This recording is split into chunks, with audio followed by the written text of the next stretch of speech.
Hi, I'm Rachel Robinson, Vice President of Preservation at Historic Annapolis. The Annapolis City Dock project includes the planned demolition of the current Harbormaster building and the relocation of the Harbormaster office and public restrooms to the end of Dock Street. Let's look at how the current building came to be, what changes we can expect, and what's the status of the project. Today, the Harbormaster building sits at Craig and Dock Streets and is surrounded by surface parking. This image shows what Dock Street looked like in 1974 before the Harbormaster building and during a period of transition. Traditional maritime and light industrial uses of the first half of the 20th century and earlier were replaced by more commercial uses and automobile-reliant tourism starting in the mid-20th century. The site of the current Harbormaster building was chosen for its central location and unobstructed views along the coastline of City Dock. It was also chosen because the city needed accessible public bathrooms. In 1928, the Lord Baltimore filling station was introduced at Memorial Circle as a compromise. The circle was leased by the city to an oil company to build a service station at this prime location in exchange for a comfort station or public restrooms on the site.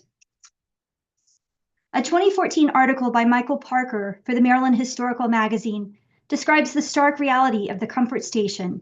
Quote, "This amenity required two structures, not one for each sex, but one for each race. The comfort stations constituted the city's most visible testimony to racial segregation that remained the norm in Annapolis until the 1960s. As it fell out, the restrooms received little usage from city residents because they were so poorly maintained." End quote. Ultimate demolition of the gas station and restrooms commenced in September 1968. This returned Memorial Circle to a landscaped traffic circle and increased unwelcome use of bathrooms by non-paying customers at many City Dock businesses. The need for new public restrooms was clear. In the context of improvements and spending planned to coincide with the bicentennial celebration, the city approved the construction of a new facility for the Harbormaster office and a comfort station for visitors by both land and water. Begun in July 1975, the Harbormaster building opened on April 21st, 1976, at a cost of $235,000, or roughly $1.3 million today. What people may not know or remember is that it was built in phases. The portion parallel to Ego Alley was constructed in 1976 and included public toilets, showers for boaters, and the Harbormaster's office. The bathrooms were later damaged by fire in 1979 and repaired. Maintenance of the public bathrooms was an issue from the beginning, and a decade after it opened, the building was deemed too small and inadequate for other functions that it was meant to serve. A temporary information kiosk was added in 1983 and replaced by a permanent kiosk structure in 1985. By 1986, plans were underway to renovate and expand the Harbormaster building. Reopened by the summer of 1987, out-of-order toilets and complaints over low standards and quality continued to plague this public building. The late Talk of the Town columnist Joe Gross went so far as to call the expanded building a fire hazard, referencing narrow door widths and lack of emergency exits and a sprinkler system.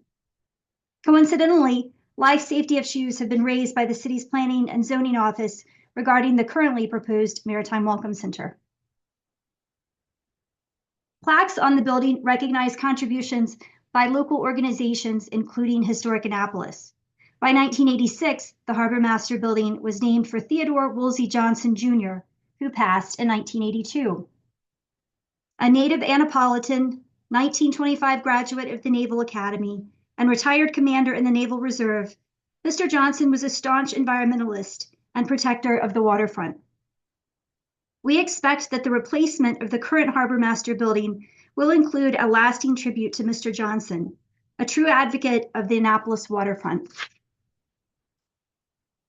So what are the plans for the existing building? The City Dock project team considers it a challenge and impediment to redevelopment. We've been told by the project manager that the Harbormaster building always had to go. even though the consensus plan of the City Dock Action Committee, or CDAC, included adaptive reuse of the current structure.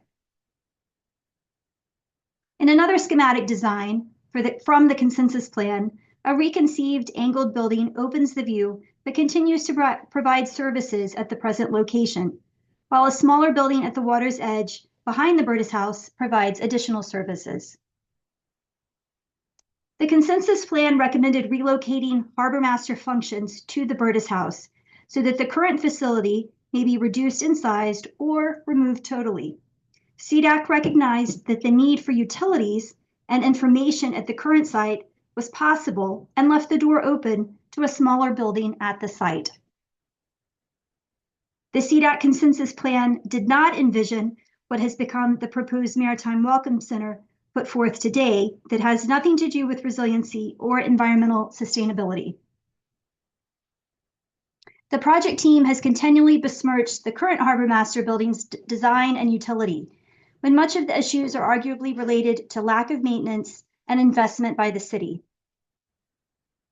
Criticisms of the current building dismiss its strategic placement to serve visitors of all ages and physical abilities arriving by car or bus to City Dock.